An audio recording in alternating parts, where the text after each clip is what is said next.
আসসালামু আলাইকুম। আশা করি সবাই ভালো আছেন। এই যে ২ টা ছোট বাচ্চা দেখতে পাচ্ছেন, এই বাচ্চা ২ টা আজকে রেস্কিউ করেছি। ওদের মা বলতে গেলে স্ট্রে ক্যাটই ছিল, কিন্তু একটা বাসায় থাকতো সবসময়। ওই বাসার মানুষ অতটা পছন্দ করতো না, তারপরও সে ওই বাসাতেই থাকতো। ওইখানেই সে প্রেগন্যান্ট অবস্থায় ছিল। ওনাদের একটা রুমের খাটের নিচে বাচ্চা প্রসব করেছে। সম্ভবত ওর পেটের মধ্যে আরও বাচ্চা ছিল। তো সে আজকে মানে ৩ দিন পরে মারা গেল। ৩ দিন আগে এই বাচ্চা ২ টা প্রসব করেছে। আমি খবর পেয়ে যখন যাই, গিয়ে দেখি জঙ্গলে ওর মা পড়ে আছে আর ওই মরা মায়ের দুধ খাচ্ছে এই বাচ্চা ২ টা। কি অবস্থা! এখন পর্যন্ত বাচ্চা ২ টার নাভিও শুকায়নি। এই অবস্থায় মাটা মরে পড়ে আছে আর বাচ্চা ২ টা এইভাবে মার সাথে পড়ে আছে।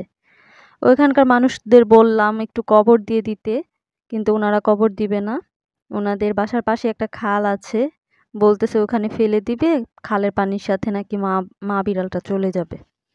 তা ওনাদের সাথে আর কথা বলে লাভ নেই, কথা বাড়িয়েও লাভ নেই। আমি ছোট বাচ্চা ২ টা নিয়ে চলে আসছি। আমি যদি পারতাম মা বিড়ালটাকে অবশ্যই কবর দিয়ে আসতাম, কিন্তু আমার হাতে ছিল না। যাই হোক, এই বাচ্চা ২ টাকে এখন বাঁচানোর প্রচেষ্টা। আপনারা সবাই দোয়া করবেন বাচ্চা ২ টা যেন বেঁচে থাকে, আল্লাহ যেন বাচ্চা ২ টাকে নেক হায়াত দান করেন। ইনশাআল্লাহ ওদের আপডেট আপনাদেরকে দেওয়া হবে। আর আমার কাছ থেকে অনেকেই বাচ্চা অ্যাডপশনে চান। দেখি এই বাচ্চাগুলো চোখ ফোটার পর যখন নিজে নিজে খাওয়া শিখবে তখন অ্যাডপশন দিব। সবাই ওদের জন্য দোয়া করবেন, বাচ্চা ২ টাকে যেন সুস্থভাবে বড় করতে পারি।